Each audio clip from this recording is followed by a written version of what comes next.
Welcome to From Caving In to Crushing It, the podcast for those who find themselves immersed in adversity and choose to write their story instead of having others write it for them. I'm Deraney, and I'm your host. Hey, Rob, good to see you, my friend. Good to see you as well, Drew. I'm looking forward to this. Two guys who are working in the men's space, trying to strengthen the world. I love it. Yes. Want to first thank, I always like to thank who introduced me to my guest. So I'm going to give Larry Cole the credit for introducing us. So thank you, Larry. There's a reason why we get introduced to good people, and it's awesome just to build a relationship after you're introduced from somebody who have some aligned missions, you know? Yeah. Larry's a good man. I've gotten to know Larry, and I really appreciate him. Yeah, so do I. Absolutely. So thanks again for coming on. So Rob, there's a reason why I wanted you on, a variety of reasons. I consider you a strong man. And I know in our country, we are trying to build stronger men because a lot of stuff has happened where there are so many weak men out there because of variety of circumstances. And it's important in this world to have strong men align with strong women. That's the way we need, you know? So, you know, when we grow up, you know, we're often told, and I was taught this, that life is linear, that if we do certain things, then things are going to work out okay. A plus B plus C is going to equal D. And for a certain amount of time, different for each of us, life is linear until life gets in the way. So it's linear until it's not. And we end up having to make a decision when our life starts to go in more of a circuitous route. Now, what I've noticed, and I've been all three of these men, sometimes I'm all three of these men in the same day. You have man number one who has all these freaking blind spots and just doesn't notice anything and goes through life blindly just the way it is, usually unfulfilled. And then you got man number two who notices all this adversity, yet he's playing the blame game. And he says, you know, life is doing this to me. I'm the victim. This sucks, but this is life. And I'm just going to, you know, life sucks and then you die and you just go there. Then there's man number three. And I like to have man number three on this show. You are man number three. Man number three is that man. It could happen any time in life where you have a heightened self-awareness and you notice the adversity and you get sick of it and say, you know what? There's got to be a better way. This is no longer a barrier. I'm seeing this challenge as an opportunity. I'm going to do things differently and take control of my life. That's the route, the journey I'm on right now, and I believe you are too. I am, yes. Yeah. Yes, I agree. So with that said, reach back as far as you need to and grab that defining moment, whether it was a tap on the shoulder, the whisper in the ear, or like I needed, the 2x4 upside the head, for me to realize and for you to realize, damn, Rob, there's a better way to live, and I'm going to change it. Yeah. Yeah, for me, that when I think about one of those seminal moments was in my marriage when I used to have a lot of anger. I kind of grew up angry and just had a lot of anger, and I kind of carried some of that anger into my marriage. And it got to a point where I realized I got to let this go, because if I don't let this go, my wife is leaving me. I've got to let this go. So I had to come to that realization, had to have that, come to Jesus, talk to myself and said, you got to let this go. Just quit hanging on to so much stuff in your past. And because, I don't know why I would hang on to all this stuff in my past, because it's over. I mean, it's in the past. I can't change it. So why was I hanging on to some of these things? Because the anger that I was generating from that and the anger of my past, it took me down some dark alleys. It took me down some places where, relationships were destroyed, and it took me down a road of for one point, just some deep loneliness, very lonely, some very lonely times. And I never wanted to go through that again, because I love solitude. I love being, solitude, but loneliness is something else. And that different things. You're right.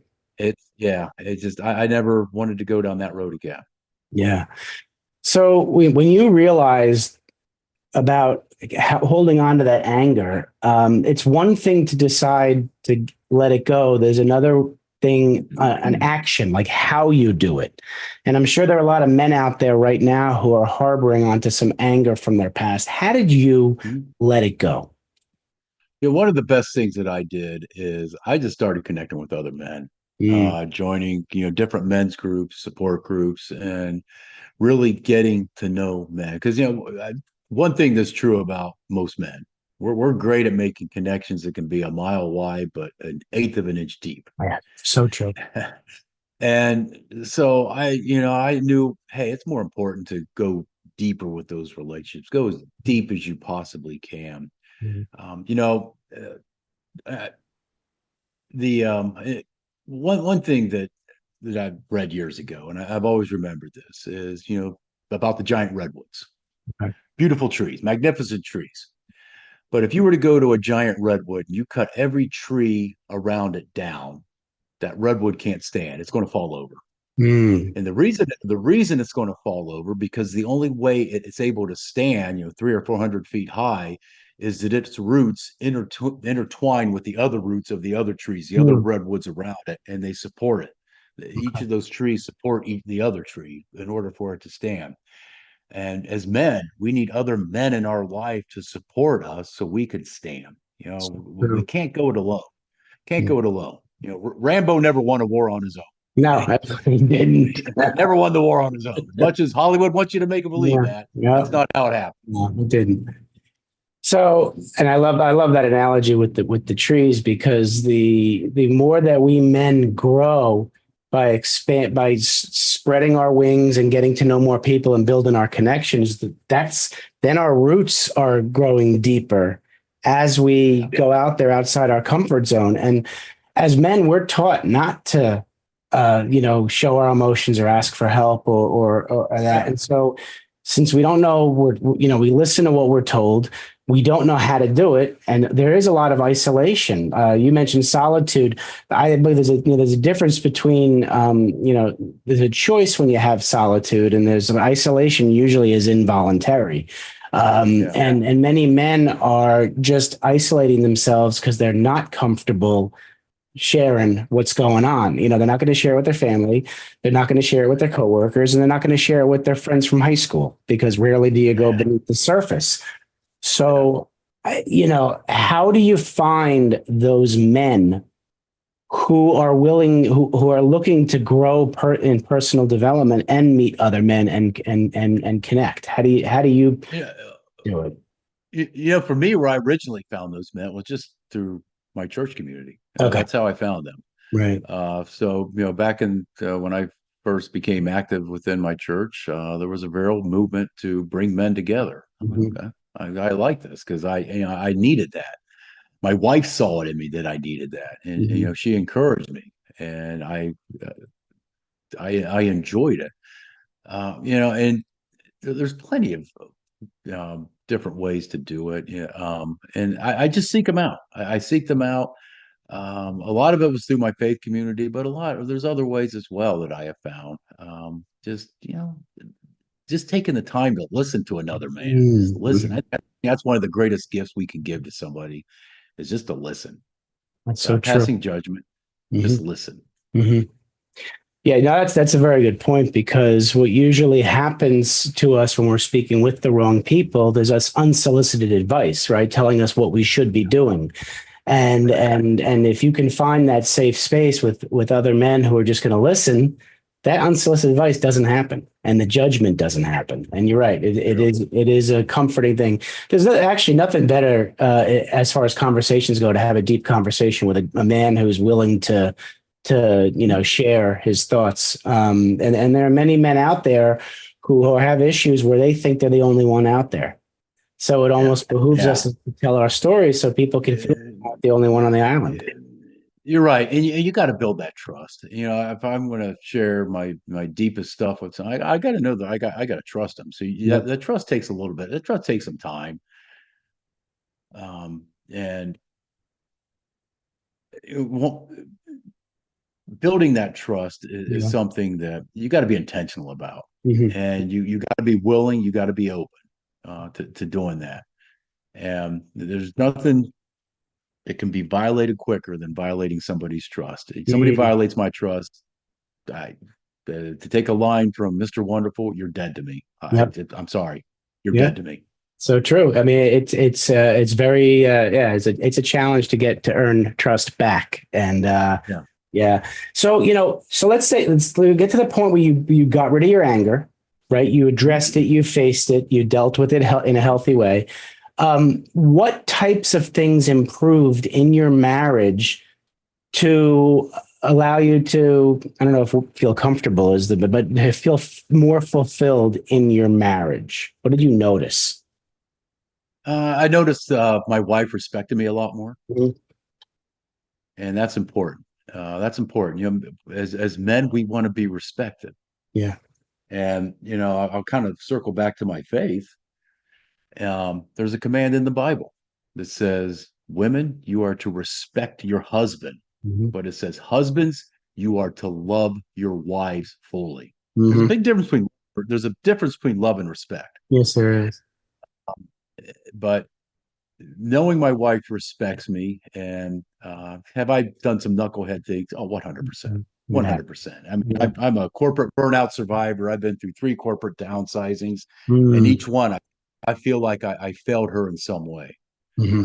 Uh, but she's showed faith in me. She's, continues to respect me, and That's beautiful. So it's worked so. yeah, definitely worth it, man. And the fact that she stuck with you is huge. I'm sure you built a strong foundation prior to working on that, right? Otherwise, it Oh, could have. absolutely, absolutely, Yeah. absolutely, and that's important. You've got to know your personal truths, because I think a lot of people don't know their truths. They Mm-mm. just believe something because, hey, everybody else believes it. So damn Mhm. it, I'm going to believe Yep. it. I mean, that's you got to know what it is. You got to know those truths. Absolutely. Absolutely. And then you can't waver with those truths No, because that's no, where no. respect comes in, right? If you waver on those truths, the respect is crumbles.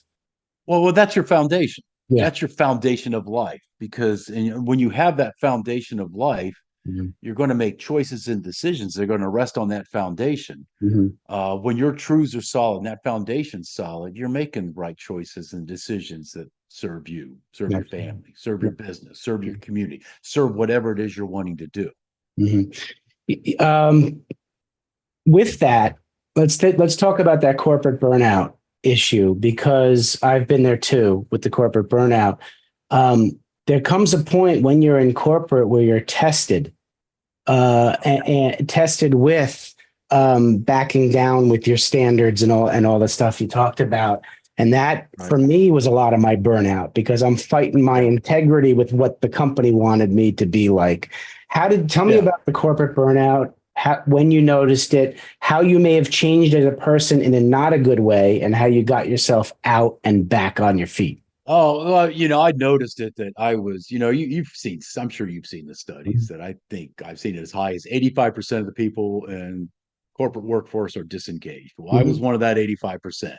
Mhm. Many times I was disengaged for a variety of reasons. I could have been, I just didn't feel fulfilled in this position.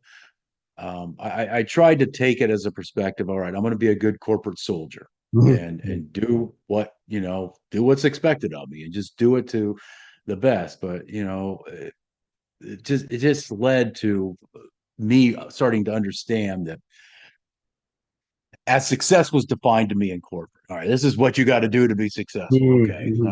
all right. So I get on that race and start pursuing that success. And what started to burn me out was that I realized that every time I was about ready to cross that finish line as it was defined to me, it had been moved. They moved Either a it. new either a new policy had come down from on high, or they brought a new sheriff into town. You're like, Yep. damn it, I got to start all over again. Uh-huh. Uh-huh. And it just wears you out. It Yeah. wears you out. One thing that I just really discovered, my like epiphany, Mhm. start looking for significance. Significance first, success follows behind it. Don't Right. just chase after success. Don't Right. don't let your identity be this 9 to 5. Because I've seen too many men. They make their identity 9 to 5. Yeah. How often do we go out or go to a networking meeting or whatever, go to the golf course or whatever? What's the first thing a man always, what do you do? What do you What do you do? do? What do And you? they measure you by what you do. So they measure you by what, hey, Yep. I'm a corporate attorney. Oh my goodness, you're way Yeah. up here, or Mhm. whatever it may be. So They true. measure you by what you do. And that is so disingenuous because Yes. Uh-huh. some of the greatest men I've ever had in my life have had those positions of, well, in their life, work life, that you would think, huh, all right, that's just, but they have been some of the most significant and impactful men I've had in Mhm. my life Mhm. because they were grounded. They knew who they were and they Mhm. knew what was important in their life. Yeah, no, that's a very good point. And many times if somebody decides to ask us a different question, not what you do, Yeah. but who are you? Who is Rob Fenstermaker? There are many men who go right to what they do to Yeah. define Yeah. who they are. And Right. and that was always a challenge for me. So for you, leaving corporate and going into entrepreneurship, how did you handle that 9 to 5 identity crisis? Were you able to shift? Yeah. I'm still struggling. Well, the struggle with that, I've got past it, but originally the struggle was I tried to go into the entrepreneurial world with a corporate mindset. Mm, And me I too. realized real fast this is not going to work. So I had to get some stuff figured out. Yeah. Once corporate, I was done with corporate, and the finale for me was I was released during COVID. I was like, you know what? Mm. You thought about a lesson after 2 downsizings, but I guess I was a glutton for punishment and had to go back for more. Give me more, governor, give me more. And so got more, and I'm like, corporate, peace out. I'm done with your fucking shit. I'm done. I'm done. I love it. Oh God. So yeah, I think for me, my biggest challenge was realizing that I owned my calendar. Like my calendar did not have to be dictated by somebody else, Right. and Exactly. and it's been only I've been doing this for like 5 years. It's only been recently where I realized, hell, I can run an errand at 1 o'clock in the afternoon if I feel like it. Yeah. That's a Yeah. good feeling Exactly. to do that. Exactly.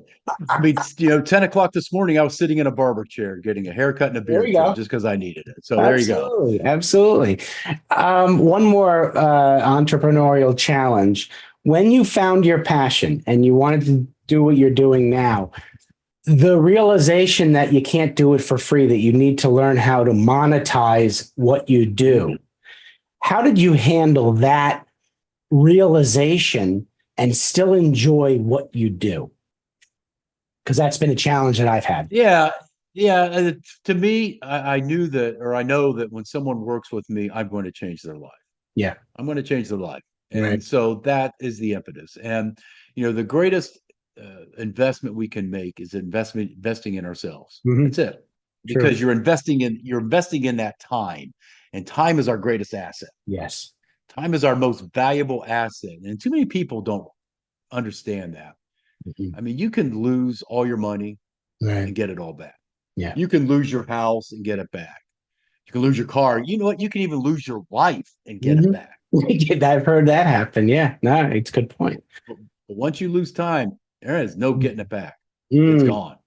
that's a very, And I'm convinced of the reason of that is I'm a person of faith. mhm. God does not live within the continuum of time. No, He that's gives fine. us he gives us time as a blessing, but the expectation is we're going to use it in a Mm, way that we appreciate the time we have.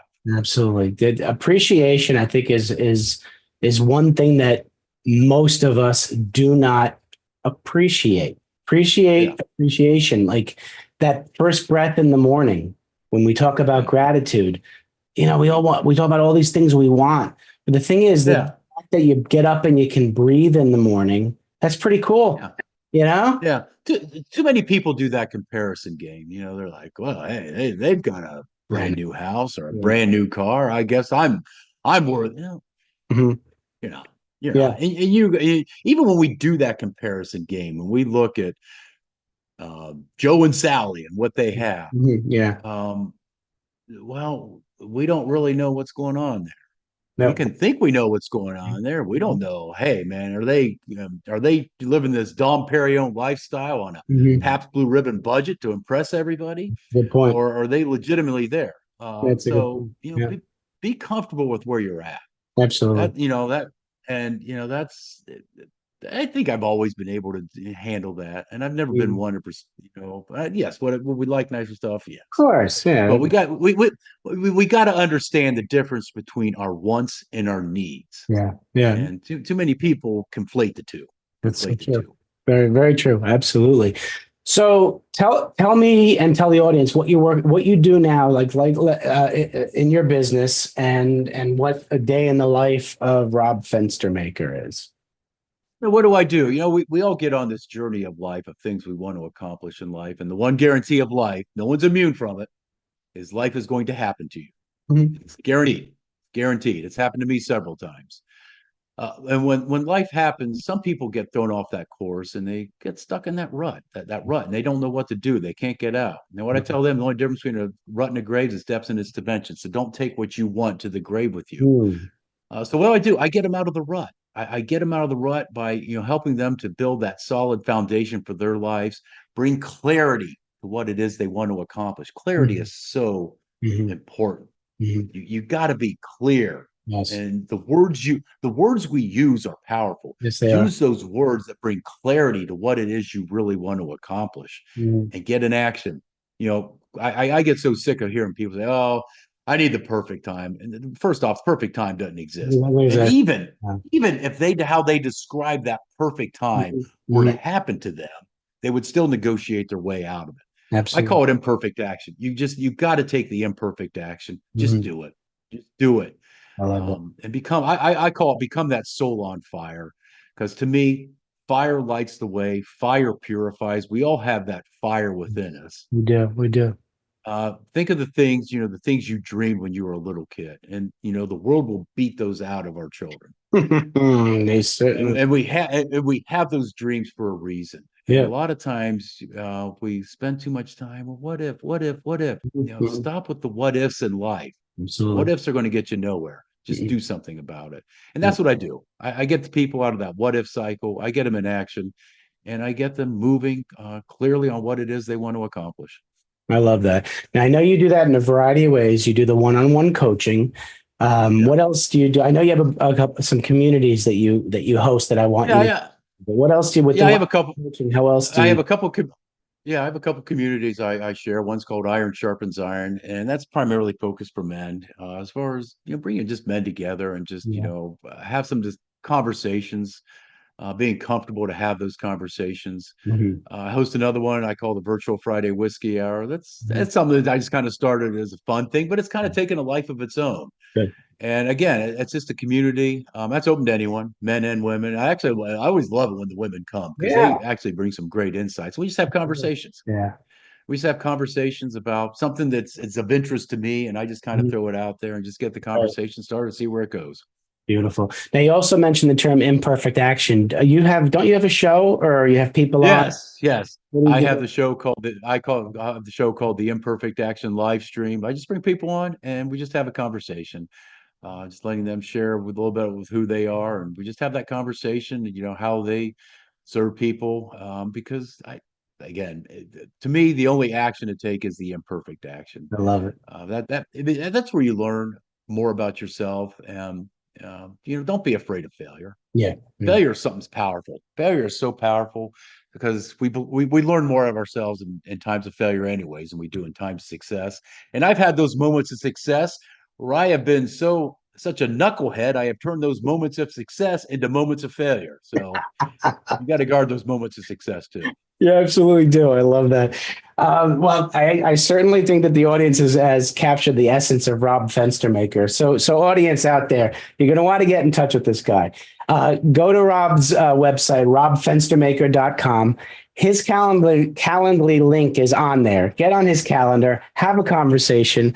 You don't know what you don't know, and you will definitely have an inspiring conversation. And don't wait to call him. Take imperfect action and get on this guy's. Take imperfect action. Yes, and I say, you got to know your main thing, because once you know your main thing, keep your main thing as your main thing, and you'll go well in life. So so true. That's so true. All right, so I can talk to you forever, but we're gonna getting towards the end. I have 2 questions for you, Rob. Okay. You are sitting right next to 7 to 10-year-old Rob right now, and you want to give him advice about life. What are you going to tell your younger self? don't be angry. I let anger control my life for too long. Mhm. Don't be angry. Just let it go. Let it go. That's awesome advice.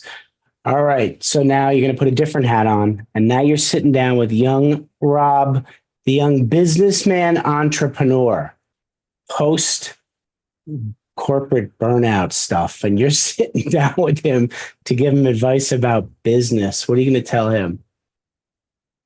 Be intentional with your time. Be very specific on how you're going to spend your time. Write it out. Be clear on it. I love that. And you know what? That advice is ideal for even before burnout, Rob. Oh, yeah. Right? Yes, Right? absolutely.